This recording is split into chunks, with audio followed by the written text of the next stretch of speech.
Welcome back to the Maxwell Leadership Podcast. This is the podcast that adds value to leaders who multiply value to others. My name is Mark Cole, and today, John Maxwell is here to share with us a lesson on how to close the greatest gap between successful and unsuccessful people. That gap is really the thinking gap. And John's going to share with us on how to not only shrink that gap, but to begin to think differently. After John's lesson, I'll be joined by my good friend and co-host Chris Godey. We'll discuss what John has shared and offer you some advice and ideas on how you can apply it to both your life and your leadership. If you would like to download our free bonus resource or watch this episode on YouTube, you can go to maxwellpodcast.com/thinking gap and be able to get not only those resources, but other links and other things as well. Okay, grab a pen, grab a paper. Let's go. Here is John C. Maxwell.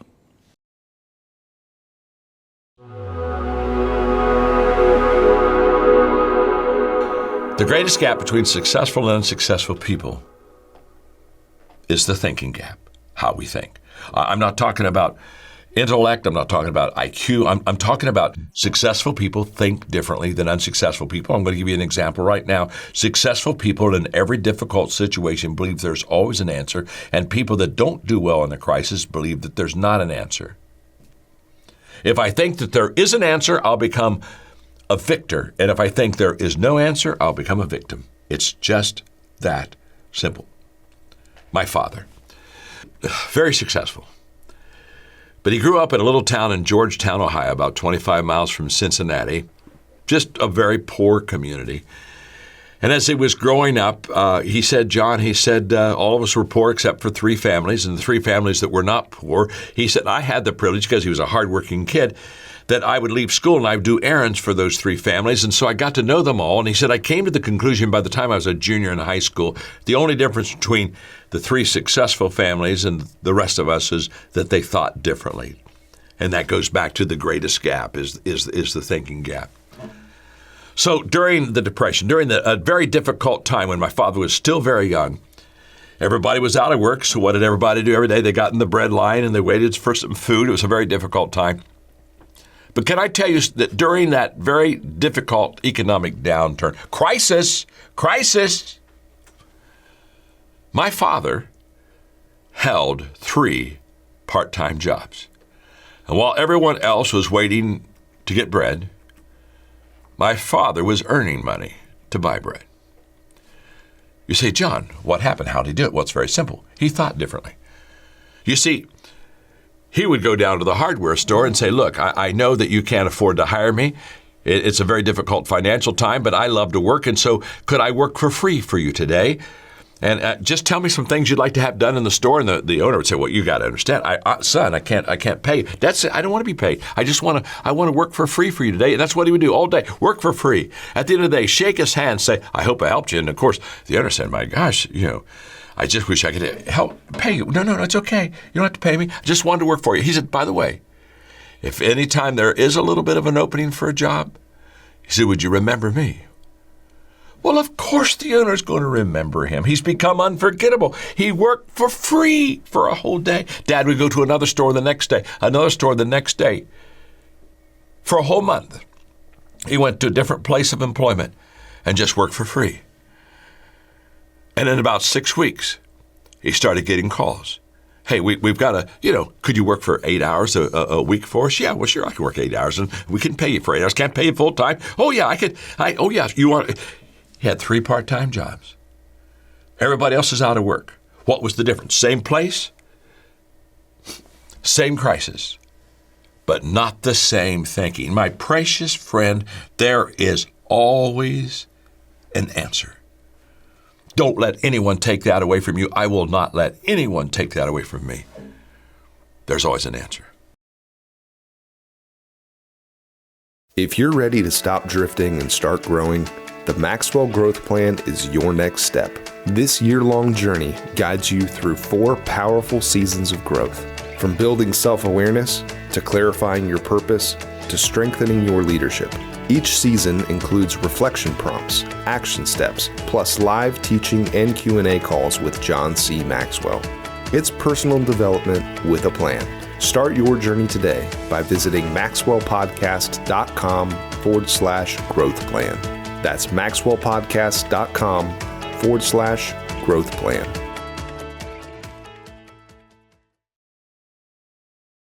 Hey, welcome back. Chris, I'm enjoying this year. We'll talk a little bit about this in the podcast. I've learned in all of our years, right, to change your life. John talks about change the way you think. Yeah. Now, he also says it's not what you think, it's the way you think. Yeah. So maybe you have a hard time thinking. You can create about, hey, this is what I want to think on. But more importantly, we want you to develop. And maybe today, after hearing some from Mark, whether you're watching us on YouTube or listening to us, you begin to think a little bit differently on the way you think. That's our goal today.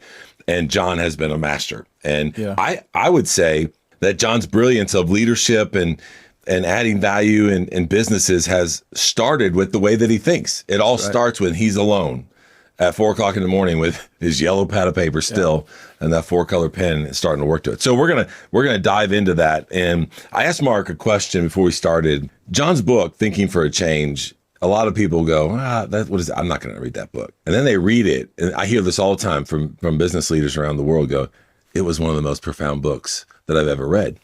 In there, he talks about different types of thinking.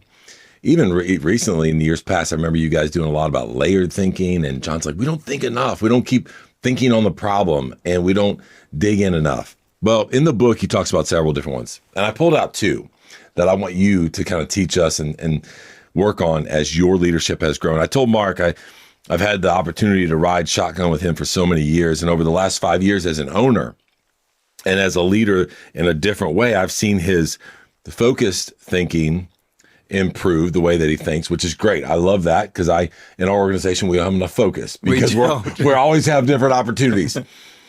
Another one that frustrates me like crazy, I'm just going to be candid, is his possibility thinking. Yeah. But in his seat as a leader, he has to have that. Yeah. And it's a great gift. It wasn't always there. There may have been a little bit of hint, but I've seen it just grow. Yeah. And you come into meetings as you're talking about some adjustments we've made in the team, and you're like, hey, what about this? And well, is this possible? And what about this? And your possibilities at a different level than the rest of us, which I love. So we're going to dig into that. So let's start with focused thinking. Yep.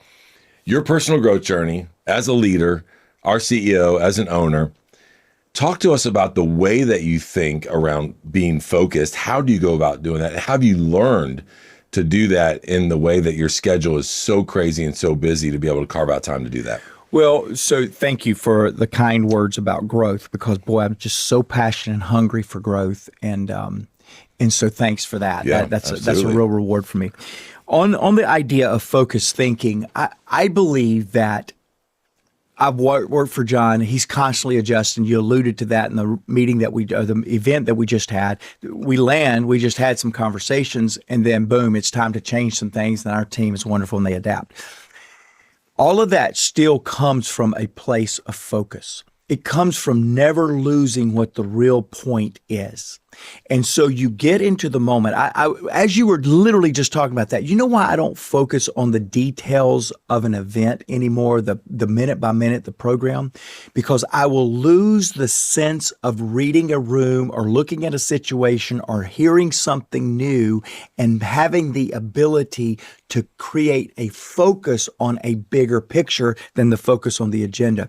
And over the last 5 years, I have learned that what I was doing 10 years previous in my CEO of knowing all the details before I got to John and so that I could keep us anchored, I have found that those anchors really lose the next focus that we're going to talk about, which is possibility. Yeah. So what do? The focus is we need to have a good event that connects with the audience, that makes them want to come back. We need to have a good event that allows the different players in this particular event, that's the content creators, the thought leaders, to really have the greatest experience. I stay focused on that, not focused on how to have a good event. I stay focused on how to have a successful event. So the focus is still there. It doesn't feel like it to our team who's done all this work to the minute by minute, all this kind of stuff. I just don't focus on that. Because they're in the details. They're in the details. You are focused on the outcome. Our outcome is we want to add value to leaders who multiply value. are we adding the most value is what's going through your head. Now I'm starting to get this, right? And you go, man, we could add more value if we just do that. We're doing that. That's exactly right. And the team that's pulling it off for us is not doing that because they're trying to deliver on logistics and how do we do this? And so they're down and they're focused on the weeds. You're saying, hey, my focused thinking is on the outcome of what I want for our business not to represent. how we're going to get there. And it's a change for me. But focused thinking is not a change for me. Just what I am focusing on in my thinking has changed. Yep, and I had to learn that from John because John says, Mark, I learned the art of how to push back on John or to condense John down to an agenda item or a logistical item that had to happen. I had to wait until he could get his processed, bigger vision process thinking out, and then I could tweak it according to, but I'm watching you guys do that with me. Because at first when I started doing this focus thing, I would look at you guys and the dejection in your face and the disappointment and the pushback immediately, here we go. All that. We had a meeting just the other day that we debriefed that before I could think possibility, we were already thinking problems. Correct. And y'all drove me crazy. That's Remember, we just did that. Now, 100%. it didn't occur to me until after I went and debriefed that in a mentorship session with John. John went, Mark, you used to do that to me all the time. Yeah. Until you learn, you got to let the possibility thinking go, and then you can deal with the problem thinking. Otherwise, you shut off so much of your creative thinking, innovation thinking, and what we'll talk about a little bit, possibility thinking. Well, and so my vision now, I've had to stay in a vision thinking mindset. I just had to change what I was focused on, what the vision was, which is on outcomes, not on the process to get to the outcome. So this is a conversation right here that Mark and I are, again, organically having. Here's what I want to challenge all of our listeners and our leaders out there to do. If you feel that tension that we were just talking about what some of our team feels in that moment, I want to challenge you to have that conversation. Like, talk to the leader. Hey, Mark, what are you focused on in regards to this event? And when you started to explain that, I was like, well, that's what we all want, right? Isn't that what we are all in this in alignment with? We want to add value to people. And now hearing the context of that, you go, I'm in. Like, yeah, it's gonna be a little inconvenient. We're gonna fix it. But the focus is not that for us at this level as we're implementing and rolling out 2 hours before we started. But I just want to encourage those to have those types of conversations, because when there's not clarity, there's confusion. And that's not going to be a good outcome between the relational experience there as a leader. And so hearing you talk about that makes total sense. And so I just want to encourage you to be able to do that as leaders. Now, this one, I think you always bring energy and thoughts and ideas you always have with different things that could be. Your shift in leadership and your personal growth when you became the owner, became the CEO, like you were the CEO, but now it's your baby and we're running it. It really seemed like to me the possibility thinking. And I remember you talking about John's mentoring me on opportunities and connections, and am I thinking big enough, and what does that look like? And I don't know if that's what fueled the flame, but your possibilities of what could be in any situation. We were having a meeting the other day about an event that we're going to do that's going to be amazing. Yep. More information to come on that. Exchange 2026. The final chapter. The possibility thinking, when it's something final for John, it will not stop. But it's going to be over in London. You're not going to want to be a part of it. But even then, you're like, hey, what about this idea? And I was like, hey, do you know that's going to, and you're like, let's not talk about the cost right now. Yep. We're in possibility thinking.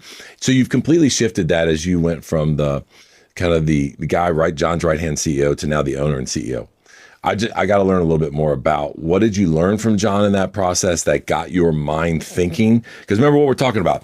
We're talking about how do we increase our thinking, the way we think, to close the gap for us to be more successful individually, personally, and professionally. So you got to unpack this a little bit for us, because it has definitely grown. One of the ways, or one of the people that have influenced that, is a guy named Jesse Cole, Savannah Bananas. Yes. And they just told me yesterday that he's doing an event with us in August in Orlando. Did you even know that? I did not know that. That's news to you, because I just found out yesterday. I was so excited. So excited. And That's great. So, we just told you about 2 events, so we didn't have a link to help you go to. So we got to do better than that. We're not even supposed to promo anything on this. Exactly. So the way that you challenge and grow yourself to possibility thinking is you challenge yourself to do possibility thinking. Everybody says, well, I'm not naturally gifted at thinking possibility, but in the areas of your strength, in the areas of your gifting, oh, yes, you are. Yeah, I agree. People say that about intuition. Intuition. I'm not intuitive. Yes, you are in the area of your strengths. I think you're a possibility thinker in the area of your strengths. In the area of your passion, just give somebody a problem, give somebody an opportunity, and they will think possibility in the areas of their strength. I've watched very introverted people, loves their family. They get home and the mama bear comes out and they solve a problem, even as an introvert, Right, if something's right. affecting their passion. That's right. That's good. So first, stop excusing yourself that you don't have a possibility thinking mindset. There you go. Because you do. So I had to develop that in every phase of my leadership. I've had to give myself permission to think possibility. I've had to give myself practice to think possibility. And I've had to give myself a promise that I was going to be productive with possibility thinking. So I come in now, and if I know there's a problem, and we weren't as stuck in that meeting as I thought we were. We just didn't have the setup on that meeting like we wanted to. But once in my second meeting, I realized, boy, I've got to come in with possibility. I went and just started practicing. What is some possibility thinking? Where's some possibility thinking? So I want you to know that I'm glad that you see the results of that as a peer, as somebody that's working alongside of me. I'm glad you see that, but I also don't want to overplay that has just happened. I've had to work at it. Yes. I've had to put it into 100%. practice. So possibility thinking first comes with an idea of practice. It comes in the area of your strengths. You have some possibility thinking in you. And then it comes when you put an expectation on it. When you say, I'm going to have to put a promise to myself that I'm going to become better. As the leader for about 3 years in this new dimension, I was leading with scarcity thinking. Why? Because one, I had to do that with John. He's so opportunistic. He's so possibility oriented that I had to be a balance to him. I had to be the tension to his leadership because untethered, unconnected, he would take and run after every possibility. So I've always had to balance him. I had to free myself up that that's not my responsibility anymore. That's your responsibility. That's other leaders on our team's responsibility. I'm going to let myself go from thinking how much this is going to cost. Can we even pull this off? I've got to let myself go that somebody else has got to do that. To what could be. Because you can't think possibility if you're thinking probability. You can't. You've got to think possibility. And so I had to get away from probability thinking, like completely away from it, so that I could think possibility. The second thing, so I freed myself up from the weight of possibility thinking. The second thing that I do is I put an expectation. I now put the weight back on. Mark, nobody else in this room has better come up with better ideas, better possibilities than you. I need to start it and then watch the team lift it. And that's exactly what happened in that meeting with you guys 100%. A couple of days ago. I just threw a couple things out there before I knew it. And I went, whoa, that's a better idea. I freed them up to invite, and then the best idea wins. The final thing that I do now is on ideas that I brought to the table. You watch me. Now it's getting ready to make sense to you. On any idea that I brought to the table, I come back and say, give me the numbers, give me the numbers, give me the numbers. Because now I'm holding myself accountable to my possibility thinking, you know why? I want to get better. Yeah. You're testing it. I want to get better, and I'm testing it, and I'm measuring it, and I'm holding myself accountable to it, and I'm going, that was a good idea, that was not a good idea. That way I'll know the next time which way to go. I think that one of the other things that I've seen you do in this area that completely has lifted it as you surrounded yourself with bigger thinkers. Yeah.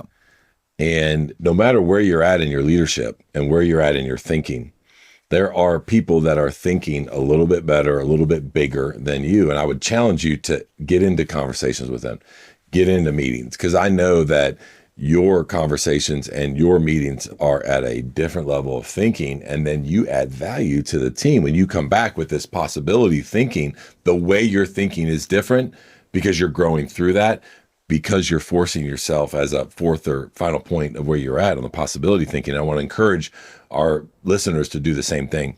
The other thing I was thinking about was it's interesting on how you're wired. If you got to understand that if you're wired to a way where you're very kind of concrete thinker, sometimes you have to have something to launch off of to make it better. Yep. Mark mentioned this. sometimes you're an abstract, or maybe you're wired as an abstract thinker. And when you do that, you can come up with ideas out of nowhere. Yep. And so you got to know where you are, where you're wired. You got to know what your team is in order to be able to, Mark said, one of the things he knows is that if he brings an idea to the room, he has a team that has that as a foundation, and they're going to lift the level of that. And so just another thing of the way that you're thinking also can be benefited by understanding those that are thinking around you. Yeah. Now, one of the things I want to talk about here is the way that you're thinking when we have to make adjustments. Yep. In our year, this year, you came in and you're like, hey, we're doing these things, and these is our focus, and I want everybody focused on this, and this is what we're going after. And oh, by the way, now every other week, I'm going to get in a room, and if we're off, I'm bringing some possibility and adjustment thinking. Give us a little bit of that from you, because I think that is key as a leader. And anybody that's, again, leading a family, a team, doesn't matter, volunteer group or an organization, well, you have to make adjustments versus going, well, that was what I thought in the beginning, here we go. And you don't make any adjustments. You always got to be thinking, and you got to be pressing the team to adjust. So talk a little bit about that from your perspective as a leader. You know, we may use, for some of you that view the podcast or listen to the podcast, we may use too many sports analogies, period. But Chris and I have a huge passion for sports, and then you played sports at every level, and you had some kids that played a lot of sports. So, but in and of itself, whether you like sport or not, there's so many movies and so many opportunities to see how teamwork really works, right? And so I'm going to use a couple of things that really have sparked how I'm leading this year. And then for all you business leaders that are leading, I think I'm going to give you something that's really working for us that may work for you as well. All right. Thanks for that, Mark. I want to wrap up when we talk about thinking on something that you and I happen to be at an incredible event, one of John's big bucket lists, as we're recording this the other day. And we had the opportunity to spend some time up at High Point University. I'll let you talk about Nito and just the thinker that he is, right? Like, listen, I'm telling you, if you want a different way of thinking, read some of his stuff and you're going to learn it. He talked about this. He said, how do you think differently when it comes to solving problems? And then he said, what I mean by this is don't just think to solve the problem. Think to find the solution. Mm-hmm. He goes, there's a difference. And then I leaned up a little bit and I'm like, he goes, the solution is so that it never happens again. And I was like, oh my gosh, how many times have I solved a problem? I've spent some time thinking to solve a problem, but my way of thinking was not right because I solved the problem. I didn't come up with a solution. So then we're dealing with the same thing again. I want to give you a little bit of an example as I lead you into this and your solutions thinking kind of thing. So we've referenced in here a meeting that we've had before just recently where we were disconnected a little bit and we started solving problems before we even cast the possibility of what we were talking about. And so your thinking, you don't even know that you did this, and I'm going to bring this out. Your way of thinking was, man, that just didn't go right. I don't want to have meetings like that again. I'm going to talk to John about the way that I'm thinking about this, and we're going to process, and I want to make sure my way of thinking is right. And then I'm going to come back and I'm going to communicate my way of thinking to the team so that we have a solution that meeting never happens again. You came back and we had a conversation about, hey team, here's where I'm at. Here's what I thought about. This was the way I thought through it. And I want to make sure that we don't have this problem again because it was a waste of time for both of us and we can move forward.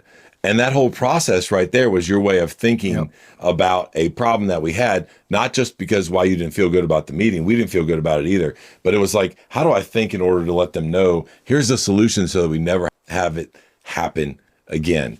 And I think as you have grown in your leadership, you have changed your thinking to be about the solution side of things. So I want you to dive into that. Before you do, don't forget, I want you to talk a little bit about Nito and just his relationship with John and the way that he thinks. Man, I've read 3 or 4 comments to you today going, and this is what I learned yesterday. And this is what I learned yesterday. And most of it's much bigger thinking than I'm currently doing. Yeah. You know, I think that leadership malpractice is not failing.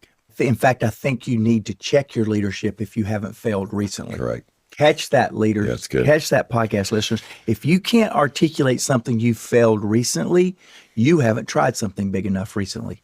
You need to be doing that. So leadership malpractice is not failure. Leadership malpractice is the same failure again. Yeah. That's malpractice. because leaders should constantly learn, and learners should absolutely constantly be improving. And improvement means you don't make the same mistake twice. Yeah.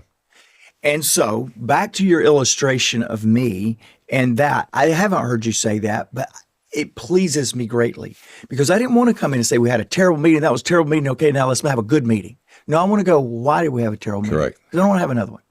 And I don't, and I wasn't disappointed with you guys. I was disappointed that we didn't have What we needed. We didn't get the outcome that we wanted. No. That's right. And so we That's right. literally, I love how you said it. We wasted each other's time. And that was just as much me. I wasn't angry. I wasn't frustrated with the team. I was just going, why did I miss that? I went and talked to John. As I began to position the whole meeting experience to John, he began to do the same thing I did to you guys. He began to move me way off the point. I mean, he moved me continents. He was way off the point. I'm going, hold up, this is not even working the way that I'm supposed to. And so I stopped him in the middle of the conversation. You wouldn't know this. And I went, hey, we're trying to solve the problem and we have not agreed on the problem. So let's stop what we're doing. And the problem was, I've got very competent people. How many years have we done this thing effectively? I got very competent people. So, and we've got a very great opportunity here. So the problem is not the one you and I are trying to solve today. And the problem was not what I was trying to solve with the team. What's the problem? Good. And it arrested him, Chris. And we began to dig into something and realize what proved to be the problem. We didn't set ourselves up with where we were going correctly. We were in the possibility world, not in the problem-solving world. So as he began to unfold that, I did what every leader should do. You should never come in with a solution to a problem and not explain the context of how you arrived at the solution. We teach contextual leadership around here. Contextual leadership is where I take a little bit more time in my leadership and I show someone the context of solving the problem so that they solve the problem the next time. The next time, the reason I don't like multiple failures is two reasons. One, I don't like to repeat the same challenge. Yeah. Two, I don't like having done a poor job of empowering somebody else to solve it so that we don't even have a meeting about it. And that's why it's malpractice. It's malpractice because we're repeating something that we shouldn't be. We're better than this. But it's malpractice. I didn't empower you so that you can solve it at a different level than me the next time. Yeah. And that's where the malpractice comes in. And so contextual leadership is incredibly important, which now let's go to Nito. Because I've never seen somebody in all of my years lead an organization the way that Nito Cobain leads his. Why? He would say it's not because he was an incredible communicator before he went to the educational world. And John affectionately says this. We have a lot of educators that listen to this, but let me pick on you for a moment. Because John says that educators are people that likes to take something simple and make it complex. Educators are not happy unless you're asking a question, unless you're trying to go further, unless you say, I need more text on that right there. I need to go work a little bit harder. I need some homework. I need to go figure this out. They want to stump you so that they can enhance your intelligence. Yeah. That's an educator. They want to take something simple. They want to make it complicated. A communicator wants to take something complicated and make it simple. So first of all, Nito Cobain is an incredible communicator. He takes it and all day long, he simplified education. He simplified the message. Yeah. He simplified what makes High Point University one of the best educational communities in the world. He simplified. It's down to 4 things. We only do 4 things around here. We do 4, and he gave us a list of 4 things, and it was just like, I do that too. Yeah. How's that working here? The reason it's working is because he has simplified the point. God, family, country. That's our values. And if that's your values, we're going to get along fine. If it's not, we need to get you somewhere where you are in alignment with your values. He is passionate 100%. about aligning people on the simple.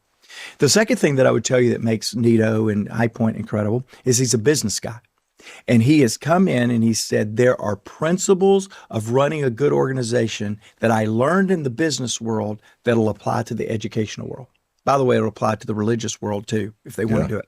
So he came in and he used very simple and repeatable principles that he learned in the business world and ran it in the educational space, and has one of the most financially solvent educational communities in the world. Yeah. He has one of the most passionate alumni groups of anyone in the world, and he continues to grow that and expand it. We saw the map of what it was 20 years ago when he got there and what it is now. There's been no other educational